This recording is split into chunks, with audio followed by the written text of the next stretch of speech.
Hi, today we are reviewing unit conversion. So first we'll look at some common unit conversions and some common metric prefixes. And then we'll look at doing some unit conversions, as well as rearranging a formula. So some common unit conversion factors. For time, we know 60 seconds is 1 minute, 60 minutes is 1 hour, 24 hours in a day, and roughly 365 days in 1 year. Distance, we'll do some conversion factors from imperial to metric. So 1 mile is 1.6 kilometers, 1 inch is 2.54 centimeters.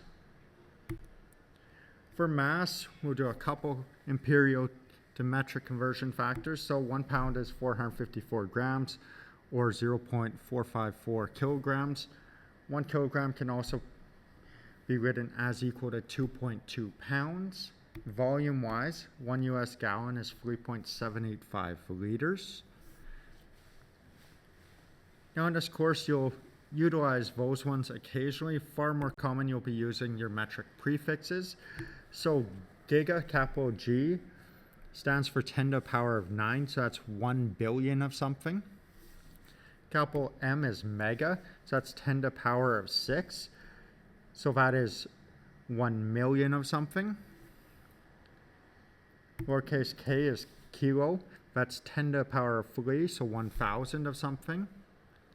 C is centi, so that's 1/100th of something, so 0.01 of it.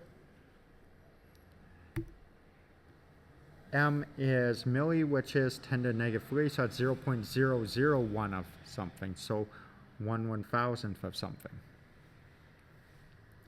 Now a table with more metric prefixes can be found in the back of our textbook. It's about 2 pages from the back. Now doing unit conversions is all about knowing our conversion factors and using them as ratios. So we'll do some examples. We'll do 3 different examples. So for example, convert 5.5 minutes to seconds. So first we'll write out what our conversion factor is for this. So we know that 1 minute is 60 seconds. So if I have 5.5 minutes, I'm going to take my 1 minute equals 60 seconds and set that up as a ratio, also known as a fraction, to multiply it by to get my amount of seconds. So when I change it to a fraction, I have chose to put the seconds in the numerator and minutes in our denominator so that our minutes can cancel out, giving us something in seconds. So we end up with 330 seconds.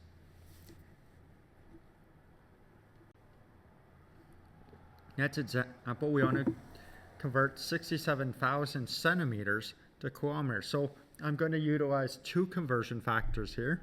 One is we know there's 100 centimeters in 1 meter, and we also know that in 1 kilometer there's 1,000 meters. So we'll start with our 67,000 centimeters. We'll first use our 100 centimeters equals 1 meters to get out of centimeters.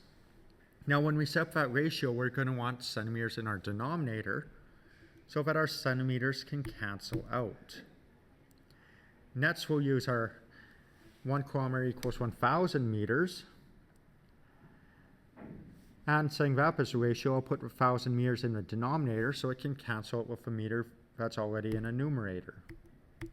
So that leaves us with just something in kilometers. So calculating this gives us 0.67 kilometers.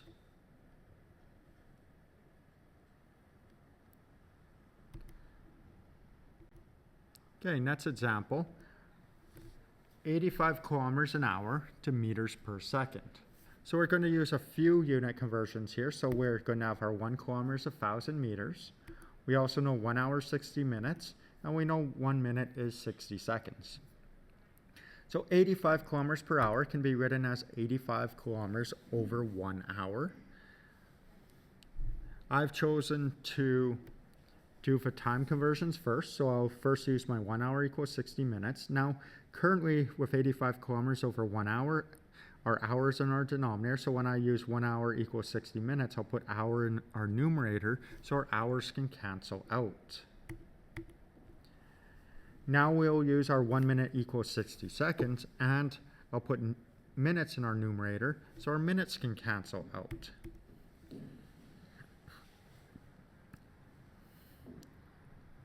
So now we'll have something that's in 85 Kelvin kilometers per second, but we want it in meters per second. So we have to convert from kilometers to meters. Currently kilometers in our numerator, so I'll set up our ratio of kilometers in our denominator so our kilometers can cancel out.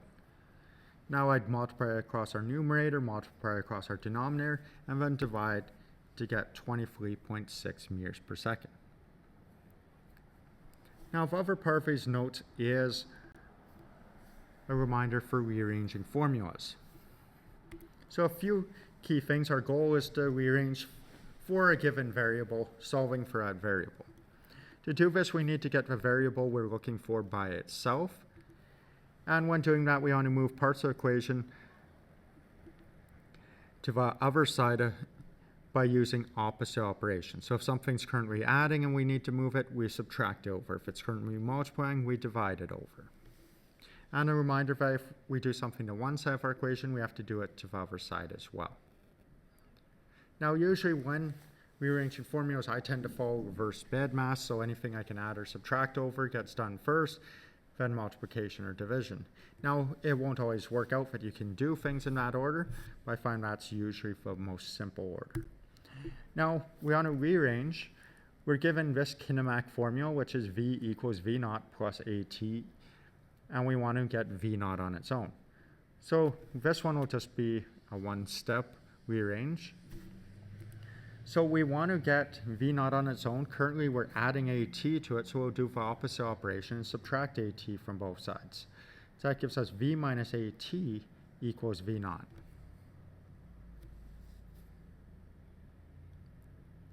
Okay, so we'll look at a more complex one. So we have x equals x naught plus V naught t plus 1/2 AT squared. And we want to rearrange this to get A on its own. So if I'm trying to get A on its own, in my first step, I will get the 1/2 AT squared on its own, which means I need to move the x naught and the V naught t to the other side. Currently, they're both adding to it, so I'll subtract them from both sides. So that gives us x minus x naught minus V naught t equals 1/2 AT squared. Now at this point, we have an option of getting rid of the 1/2 or the t squared.